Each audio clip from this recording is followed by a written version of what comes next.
Hi guys, Ollie here. Today we're talking about Atavistia. Their new album, One Within the Sun, released 19th of September, has got to be among the best albums of the year, I'd say. Based out of Vancouver, it's basically just one guy, Atavistia, who performs all the instruments on the album. Apparently the band name Atavistia comes from the word atavistic. With the new album, saying that Wintersun was an influence has got to be the understatement of the year. Clearly they're heavily influenced by Wintersun. And at first listen, it just seems like a cheap knockoff, to be honest, which is what I thought at first.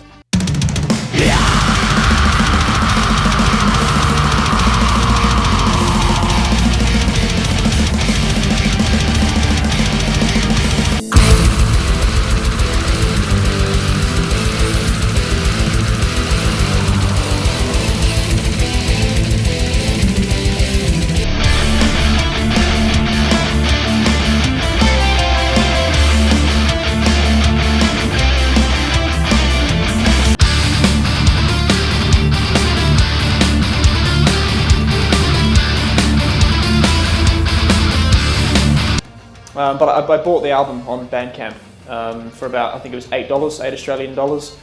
And I've been listening to it ever since I'm on my little Wintersun hiatus. I've basically just started listening to them, and pretty blown away, I'd say, definitely. I sort of prefer their instrumentals at this stage. I'm still kind of getting used to the vocal style. Well, not the vocal style, but you know, the sort of vocals, because they're very similar to Yari's, but not quite as powerful as Yari's. But hey, this is the first album by Atavistia, and they've definitely got some incredible potential, I'd say. So the track list is The Perpetual Winter, which is the obligatory orchestral intro style sort of thing. Next up is the title track, One Within the Sun, followed by Beyond the Meadows of Fire, then Fireborn, then Sea of Stars. Like I said, I bought the album on Bandcamp for about $8 Australian dollars, and I was happy to be able to get them in a WAV format. So I'm pretty big into high quality music now, so I'm not sure if I can actually hear the difference or not. Maybe I'm just convinced that I can, but yeah, it's nice to have the option, and for a good price as well. For a first album, it's a pretty damn good effort, to be honest. That's the thing. I mean, like I said, at first when you listen to it, you think this is just a cheap Wintersun rip-off. Once you sort of get into the album, it's pretty damn good. It is pretty damn good. I'll play a few little clips for you so you get an idea. I shall cast my life away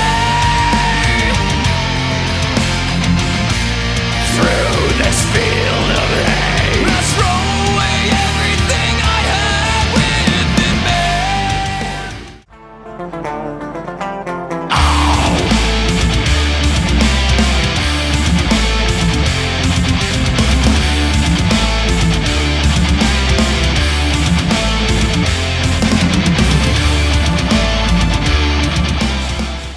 As I said, after a few listens, you really start to get into the album. You really start to see the sort of idea behind it, and you really see the potential that Atavistia has in this realm. In terms of sound, it's pretty fair to compare it to the Wintersun debut, but in terms of songwriting ability, it's not quite. It's not on the same level, and I can see that he's succeeded in creating what he's wanted to create with this album. But it's not everything that he can do. My intention behind buying this album is so that I want to be able to support people who are doing this kind of thing. I want to see more of this. I want to see more of this from him as well. I'd encourage everyone out there really to go and check out the Bandcamp page and contribute. A couple of reasons being the YouTube quality is rubbish. Don't bother with it. Get the album from Bandcamp. Definitely, it's worth it. For $8 Australian dollars, it's worth it, trust me.